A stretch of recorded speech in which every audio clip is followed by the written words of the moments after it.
ఇలాచీని add చేస్తున్నాను. ఇలాచీ powder చేయలేదు కాబట్టి కొంచెం ముందుగా యాడ్ చేస్తున్నాను బాయిల్ అవ్వటానికి, ఆ ఫ్లేవర్ వస్తుందన్నమాట. ఇప్పుడు ఈ క్యారెట్ యాడ్ చేసిన తర్వాత సగ్గుబియ్యం, మిల్క్, క్యారెట్ మెత్తపడే వరకు లో ఫ్లేమ్లో ఒక 10 to 15 minutes పాటు బాయిల్ చేస్తే మనకు పాయసం దగ్గర పడుతుంది. క్యారెట్ బాయిల్ అవుతున్నప్పుడు మధ్య మధ్యలో కలుపుతూ ఉండాలి, అడుగు పట్టకుండా ఉండటానికి. సో క్యారెట్, మిల్క్, సగ్గుబియ్యం ఇలా దగ్గరగా కన్సిస్టెన్సీ వచ్చిన తర్వాత క్యారెట్ ఉడికిందో లేదో చెక్ చేసుకోండి. చూడండి, ఇలా మెత్తగా క్యారెట్ ఉడికినట్టు అనిపిస్తుంది. సో ఇప్పుడు ఇలా మెత్తగా క్యారెట్ బాయిల్ అయిన తర్వాత నేను 200 to 250 grams ఆఫ్ షుగర్ని యాడ్ చేస్తున్నాను. మీ టేస్ట్ తగ్గట్టు మీరు యాడ్ చేసుకోవచ్చు. అయితే ఒక సూచన షుగర్ వద్దు అనుకున్న వాళ్ళు హనీని కూడా యాడ్ చేయొచ్చు.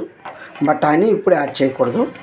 హనీ బాగా దగ్గరగా కన్సిస్టెన్సీ వచ్చిన తర్వాత కిందకి దించి రూమ్ టెంపరేచర్కి వచ్చిన తర్వాత మాత్రమే ప్యూర్ హనీని యాడ్ చేసుకోవాలి.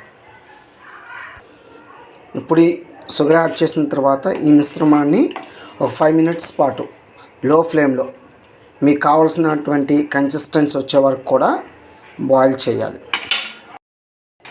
సో మనకి షుగర్ యాడ్ చేసిన తర్వాత పాయసం ఈ కన్సిస్టెన్సీ వచ్చిన తర్వాత ముందుగా వేయించి పెట్టుకున్నటువంటి జీడిపప్పు, బాదం పప్పు, కిస్మిస్ని యాడ్ చేద్దాం. కావాలంటే కుంకుమ పువ్వు కూడా యాడ్ చేసుకోవచ్చు.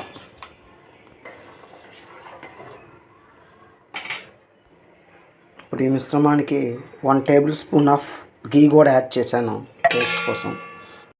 ఇప్పుడు ఎంతో రుచికరమైన, ఆరోగ్యకరమైనటువంటి సగ్గుబియ్యం క్యారెట్ పాయసం రెడీ అయింది.